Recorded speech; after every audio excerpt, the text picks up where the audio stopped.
So, Johnny Tudor, last week was a very, very special time in the life of the Mal and Johnny show. So we finally got to meet up. I know, after a year. Is it about a year? It's a year and a half, really, because it was like all the radio programs in the end. Maybe even 2 years. Maybe even 2 years. Shall we? I captured the moment on tape. Let's have a little view of it. That magical moment.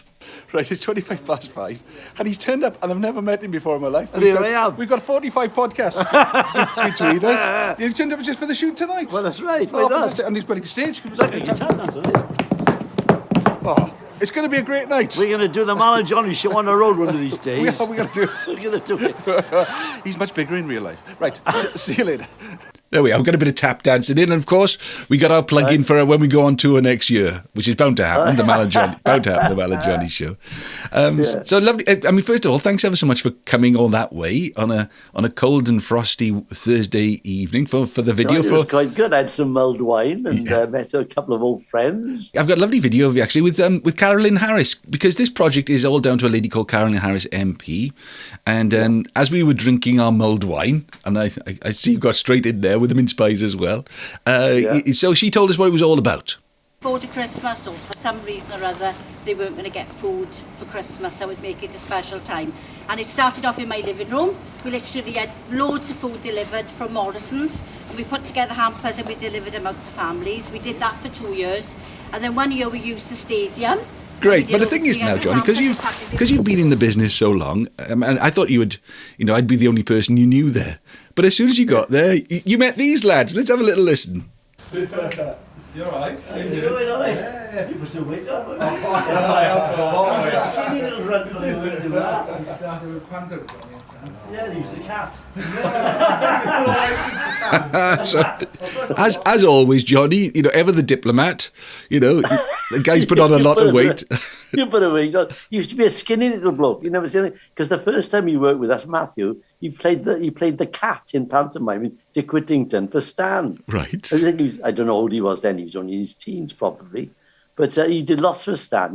When he was an amateur, he just used to come because he used to love the business. Yeah. And then he's developed since and gone on and done other things. Yeah. Lloyd, the other bloke, Lloyd the Lights, we used to call him. He'd come with his lights and his sound system and everything. Known him for years. They're great guys. And the lovely thing was, I was very lucky that one of my friends, Ed Thomas, who, he's this last year he's been working on a film with Steven Spielberg. Lucky, he was home, and he just lives around the corner. So he was helping to set it up. But it looks so beautiful. But you need, you can have the perfect venue, but you need the lights, don't you? You need that atmosphere. And that's really, when Lloyd came with his lights and his snow machine as well, it really it made it very magical. Great.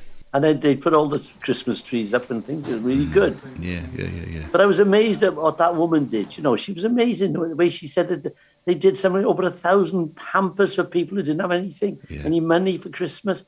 I mean, they must work their socks off. Yeah, it is amazing. And I think it pulls so many people together. Now, luckily, again, we managed, I did twist a lot. Well, I didn't actually twist arms too much. But so James Hook, we spoke to James the other day about his new book, Chasing the Rugby Dream.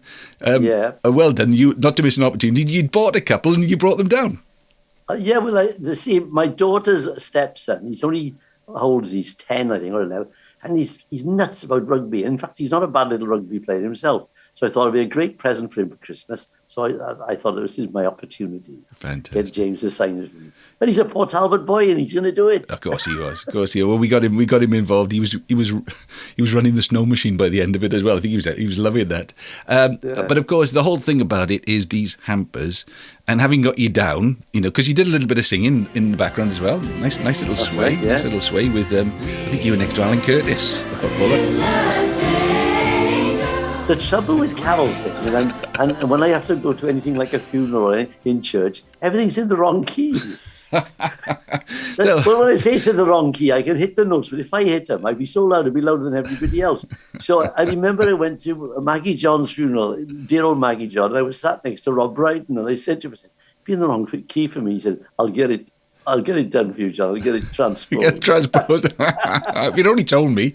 I know, yeah. But of course, the reason why we got you down there was to help pack the hampers, and that was a lovely, as you say, a lovely spirit, because there was mulled wine and everything, but there was a lovely spirit amongst all the different groups. The Salvation Army who were milling around and all That's that, right, the yeah. kids, and I saw you talking to everybody. We're talking to Sisu from the African Community Centre here in Swansea. So she was from Zimbabwe, because I worked a lot in Africa, and she knew all the places I've been to, Botswana, Lesotho. So that was our Thursday, and the video's in progress. I got to tell you, we got a lot of, I can't mention them, but we've got a lot of surprise guests who are going to be part of the video, even at the beginning or maybe at the end. So it is quite exciting. So who knows how that'll progress? But this thing of coming together at Christmas, lots of people do it in their work environments. In factories, people club together and they put things like hampers together.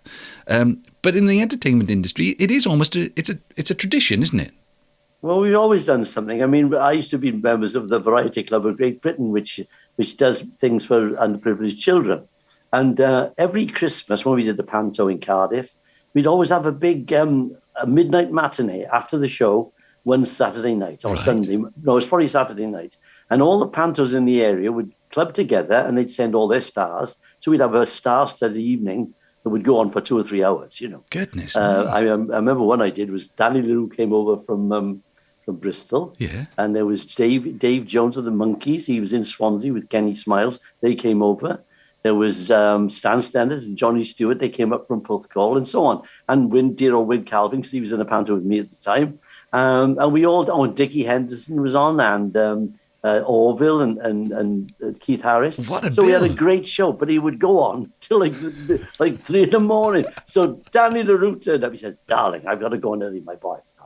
I've got to go on early." So he went on early. He was still there at the end when everybody finished drinking. He did, and in the end, I think it was the cleaners had to chirp him out in the morning. Isn't that fantastic? But it is, it's funny. It brings out the best in people at this time of year. And I know, from our perspective now, we're trying to bring awareness and raise funds. It is hard, because people don't buy CDs anymore, Johnny. Although we've got a limited supply made of the actual record, the album. It's 6 or 7 songs on the album. But what we're going to do with these videos now, and the one that you're in as well, we're going to make them available free of charge. And then we're going to say to people, if you want to use them in your church or in your home or in your club or whatever, if you want to use them with our blessing, use them freely. And if you like them, maybe you fancy giving, like a donation to there's a Just Giving site. That's a good idea. Yes, good idea. Everyone deserves a Christmas. So that's the plan. So you know what? I got to say this, Mal. They always deride us turns, but we always step up and make money for charity. Have you noticed? They say he's not doing a proper job, he only sings and dances, but we do a bit of good sometimes. We could do with a bit of charity for ourselves, Johnny. I know, especially the last 2 years, everything was shut. Yeah, the Mal&Johnny Benevolent Fund. Well, we'll see how we get. Maybe once we're back in the theatres, John. Once we're back in the theatres, maybe there. We're going to make a killing after all this hard work we've done on the internet. Well, look, can I just say, practice my tap dance? I'll forget how to do it if I don't get up and do it in a minute. I've been in the garage, I don't know how many times. It's like riding a bike.